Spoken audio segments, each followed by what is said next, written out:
Hello everyone, welcome back.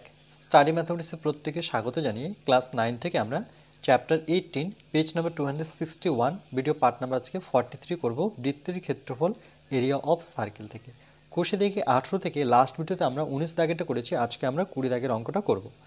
বলছে রাবেয়া একটি বড় কাগজে 21 সেমি বাহু বিশিষ্ট সমবাহু ত্রিভুজ আঁকলো। তাহলে সমবাহু ত্রিভুজ মানে কি? যার তিনটি বাহুই সমান, অর্থাৎ 21 সেমি দিয়ে আমরা একটি ত্রিভুজ অঙ্কন করেছে। সে কি করেছে? রাবেয়া করেছে। বলছে ওই সমবাহু ত্রিভুজের একটি অন্তবৃত্ত অঙ্কন করেছে। বলছে সে একটি সমবাহু ত্রিভুজ অঙ্কন করেছে, কিন্তু তার ভিতরে একটি বৃত্ত অঙ্কন করেছে। বৃত্তাকার জায়গাটি রঙিন করলো, যে বৃত্ত যে এঁকেছে সেটাকে রঙিন করলো। বলছে আমি রঙিন জায়গার ক্ষেত্রফল হিসাব করে লিখি। প্রথমত আমরা কি করব? একটি সমবাহু ত্রিভুজ অঙ্কন করে নেব। তাহলে এই জায়গাটা আমি একটি সমবাহু ত্রিভুজ অঙ্কন করছি।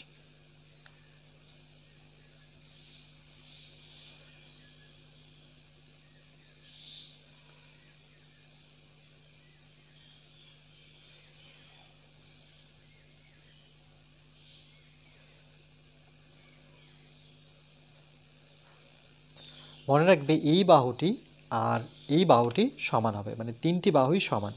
তাহলে আমি 5 সেমি করে নিচ্ছি।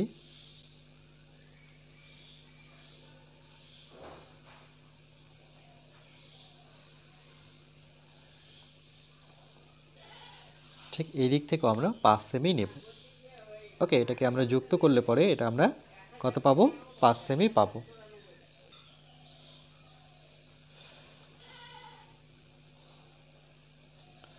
ওকে, এটি একটি সমবাহু ত্রিভুজ। তার নাম দিয়ে দেবো আমরা যে এ বি সি। এই বিন্দুটার নাম দিয়ে দিচ্ছি এ, এই বিন্দুটার নাম দিয়ে দিলাম বি, এই বিন্দুটার নাম দিয়ে দিলাম সি। এর ভিতরে আমরা একটি অন্তবৃত্ত ছবি আঁকব। আমরা কি করব? এর ভিতরে একটি বৃত্ত অঙ্কন করব। ওকে, আমি ফ্রি হ্যান্ডই করছি, তোমরা কম্পাস ব্যবহার করবে। ওকে, জাস্ট বোঝার জন্য।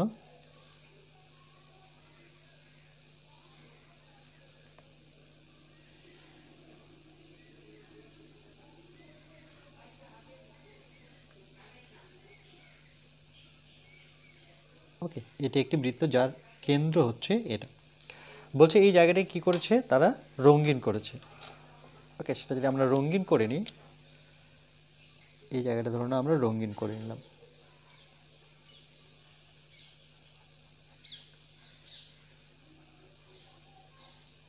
সে কতটুকু জায়গা নিয়ে আছে সেটা আমাদের বের করতে হবে, যে এই বৃত্তটা সে কতটুকু জায়গা নিয়ে আছে সেটা আমরা বের করব।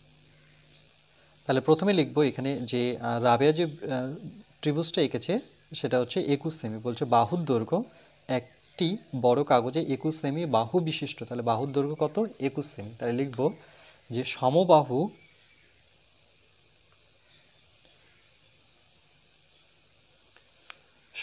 ত্রিভুজটির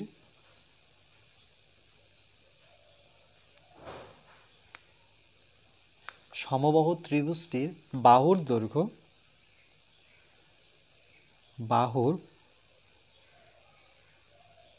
দৈর্ঘ্য ইকুয়াল টু 21 সেন্টিমিটার। ওকে, তাহলে এ থেকে বি যদি এটা 21 হয়, তাহলে বি থেকে সিও 21 হবে, আর এ থেকে সিও 21 হবে। প্রতিটি বাহু 21 সেমি করে। তাহলে আমরা কি করব? এর উচ্চতা বের করব। তাহলে উচ্চতা কি করে বের করতে হয় দেখো, এই বিসি বাহুর উপর ধরে নাও আমরা একটা লম্ব যদি টানি, সেটা কিন্তু কেন্দ্র দিয়ে যাবে। দেখো এখানে যদি আমরা একটা লম্ব টেনে নিই এভাবে, ওকে, ঠিক একইভাবে বি শীর্ষবিন্দু থেকে আমরা এসির উপরে একটা লম্ব টানতে পারি। ওকে, আবার দেখো সি শীর্ষবিন্দু থেকে আমরা এর উপরে একটা লম্ব টানবো। তাহলে দেখো এখানে উচ্চতা কটা? একটা, দুটা, তিনটা উচ্চতা, তাই না? মানে এই ত্রিভুজে তিনটা উচ্চতা পাবো। তাহলে আমরা প্রথমে যে কোনো একটা উচ্চতা নিই। তাহলে লিখব যে সমবাহু ত্রিভুজের উচ্চতা, সমবাহু ত্রিভুজের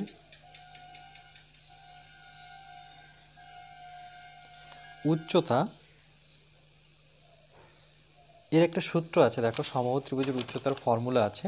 সেই ফর্মুলাটা এরকম, সমবাহু ত্রিভুজের উচ্চতা হচ্ছে √3/2 ইন্টু বাহু। তাহলে আমরা এটা বসাবো যে √3/2 ইন্টু বাহু। ওকে, সে যে কোনো একটা বাহু হতে পারে। যদি আমি এই উচ্চতাটা নিয়ে থাকি তাহলে সেক্ষেত্রে বিসি বাহু হবে, যেই বাহুটাই নিই কেন সেটা কিন্তু 21ই হবে। তাহলে আমরা এখানে ইকুয়ালটা এই দিকটা লিখে এখানে √3/2 বাহু যায় কত বসাবো, বাহুর দৈর্ঘ্য হচ্ছে 21 একক দিয়ে দিই সেম। ওকে, এটা এভাবেই রাখি আমরা। এবার আমরা এখান থেকে দেখো এই যে উচ্চতাটা টেনেছি, দেখো এখান থেকে এটা বৃত্তের ব্যাসার্ধ, মানে কেন্দ্র থেকে গেছে, এটা যদি ও ধরি, আবার ও থেকে এখানে ছেদ করলো, ঠিক একইভাবে দেখো ও থেকে এখানে ছেদ করলো, এ থেকে এখানে ছেদ করলো। তাহলে আমরা এইভাবে লিখতে পারি যে অন্তবৃত্তের ব্যাসার্ধের দৈর্ঘ্য, ওকে, যে ত্রিভুজের অন্তবৃত্তের ক্ষেত্রে ব্যাসার্ধের দৈর্ঘ্য হবে এই ত্রিভুজের ক্ষেত্রে, তাহলে লিখব ত্রিভুজের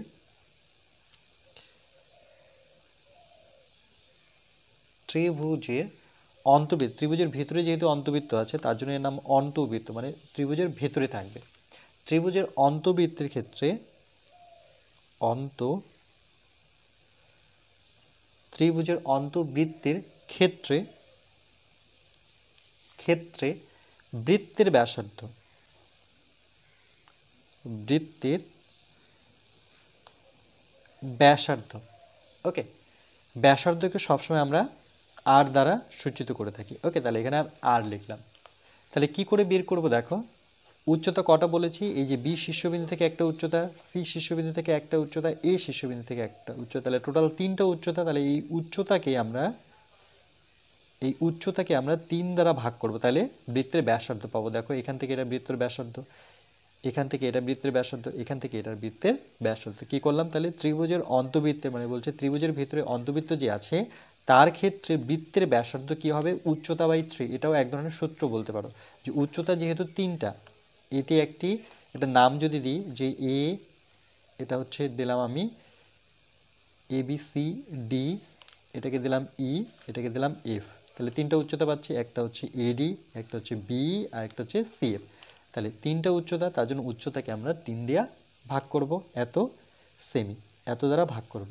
ওকে, তাহলে ইকুয়াল টু উচ্চতা কত বের করে রেখেছি, দেখো সমবাহু ত্রিভুজের উচ্চতা, এটা আমাদের সমবাহু ত্রিভুজের উচ্চতা ছিল, সেটা কত, সেটা বসাবো যে √3/2, এখানে নিচে 3 আছে তাহলে 3 থাকবে, এই উচ্চতার জায়গায় আমরা এটা লিখব, তাহলে এখানে বসাবো √3/2। ওকে, এভাবে লিখতে পারি ইন্টু 21, এত সেম। পরবর্তী লাইনে কি করব, দেখো এই 2টা কিন্তু এই 3-এর সাথে এসে গুণ হয়ে যাবে, তাহলে উপরে থাকছে √3 ইন্টু 21। ওকে, আর এই 2টা আমার নিচে আসবে, 2 আসবে নিচে, আর 3টা তার সাথে থাকবে, মানে 2-এর সাথে 3 থাকবে। এবার এত সেমি 3 দিয়ে কাটাকাটি করি, 3 × 7 = 21, আর তো কাটাকাটি যাচ্ছে না, তাহলে এখানে থাকছে যে 7, এটাকে লিখবো, সংখ্যাটাকে আগে লিখবো আর রুটটাকে পরে লিখবো, 7√3, নিচে কত 2। ওকে, এত সেমি। এটা কি, এটা হচ্ছে আমাদের ত্রিভুজের অন্তবৃত্তের ক্ষেত্রে ব্যাসার্ধের দৈর্ঘ্য, অর্থাৎ আর বেরোচ্ছে। আবার ত্রিভুজের অন্তবৃত্তের ক্ষেত্রে বৃত্তের ব্যাসার্ধের দৈর্ঘ্য, তার মানে আর বেরোচ্ছে। ব্যাসার্ধ যেখানেই পাবো কথাটা না কেন সেখানে কিন্তু আমরা আর লিখতে পারি। ওকে, এবার এখানে কি বলেছে, দেখো বলেছে যে অন্তবৃত্ত অঙ্কন করে বৃত্তাকার ক্ষেত্রটি কতটুকু জায়গা রঙিন করলো সেটা বের করতে বলছে। কতটুকু জায়গা বলছে, আমি রঙিন জায়গার ক্ষেত্রফল হিসাব করি, বলছে এর ক্ষেত্রফল। তাহলে এখানে অন্তবৃত্তি লিখতে হবে, তার ক্ষেত্রফল, যেহেতু বৃত্তটা ত্রিভুজের ভেতরে আছে তাহলে লিখবো অন্তবৃত্তির ক্ষেত্রফল। তাহলে এখানে লিখবো যে সুতরাং অন্তবৃত্তের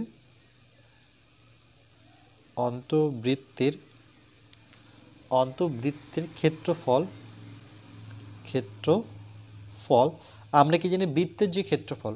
ওকে, এখানে অন্তবৃত্ত এই কারণেই যে বৃত্তটা যেহেতু ত্রিভুজের ভেতরে আছে, কিন্তু যেটা বৃত্তের ক্ষেত্রফল সেটাই সূত্র। বৃত্তের ক্ষেত্রফল আমরা কি জানি, পাই আর স্কয়ার, যেহেতু ক্ষেত্রফল তাহলে বর্গ সেমি। ওকে, অন্তবৃত্ত বলে কিন্তু ভয় পাওয়ার কিছু নেই। অন্তবৃত্ত মানে অন্ত কথাটা যদি বাদ দিই তাহলে কি আসছে, বৃত্তের ক্ষেত্রফল আমরা কি জানি, পাই আর স্কয়ার। তাহলে পাই এর মান আমরা কি জানি, সেক্ষেত্রে 22/7 বসাবো, আর এর মান এটা 7√3/2। ওকে, যেহেতু স্কোয়ার আছে তাহলে ব্র্যাকেট নিয়ে এটাকে স্কোয়ার করব, একক লিখব, বর্গ সেমি। এটাকে সলভ করলে আমরা অ্যান্সার পেয়ে যাব। তাহলে ইকুয়াল টু 22/7 ইন্টু স্কোয়ার আছে মানে 7 দুবার হবে, √3 দুবার হবে, 2 দুবার হবে। তাহলে দেখো কি করে লিখবো, এই 2কে আমরা দুবার লিখব, 2 × 2। স্কোয়ার আছে যেহেতু তাহলে 7 কবার হবে, দুটো 7 হবে। ঠিক একইভাবে √3 দুটো হবে। ওকে, সিম্পল নিয়মে করেছি যাতে তোমরা বুঝতে পারো, মানে স্কোয়ার বলতে এটাও দুবার, এটাও দুবার, এটাও দুবার। এবার দেখো এখান থেকে আমি একটা 7 কেটে দিতে পারি।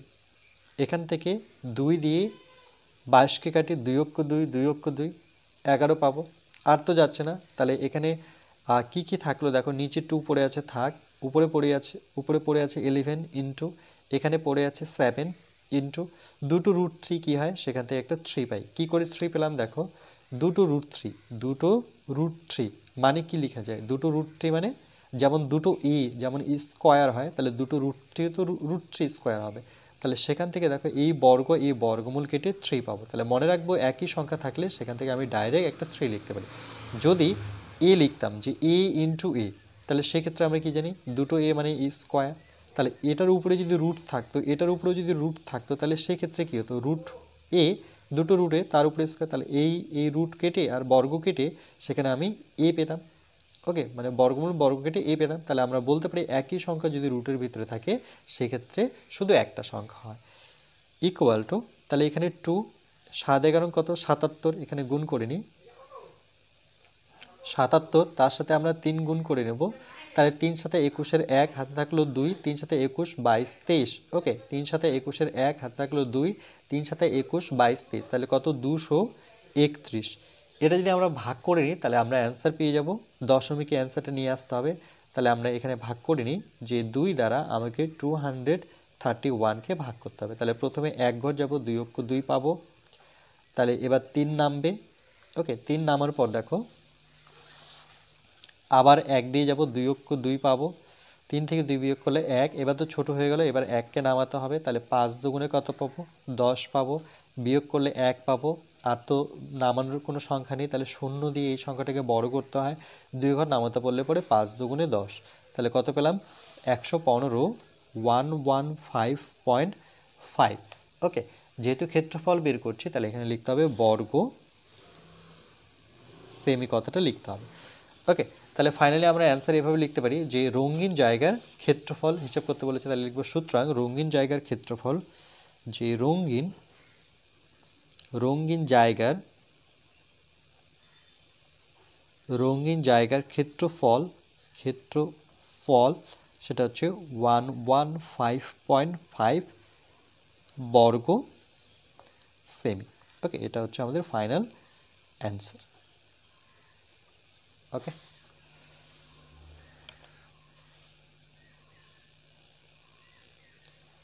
তাহলে মনে রাখার এখানে বিষয় হচ্ছে অন্তবৃত্ত মানে সেটা ত্রিভুজের ভিতরে বোঝায়। ওকে, সেটা সর্বপ্রথম মনে রাখতে হবে। তাহলে আমরা একটা সমবাহু ত্রিভুজ আঁকবো, হাতেই আঁকতে পারো, তখন বৃত্তটা হয়তো অ্যাকুরেট নাও আসতে পারে, তো একটু কম্পাসের সাহায্যে হেল্প নিতে পারো, সেক্ষেত্রে করতে পারো।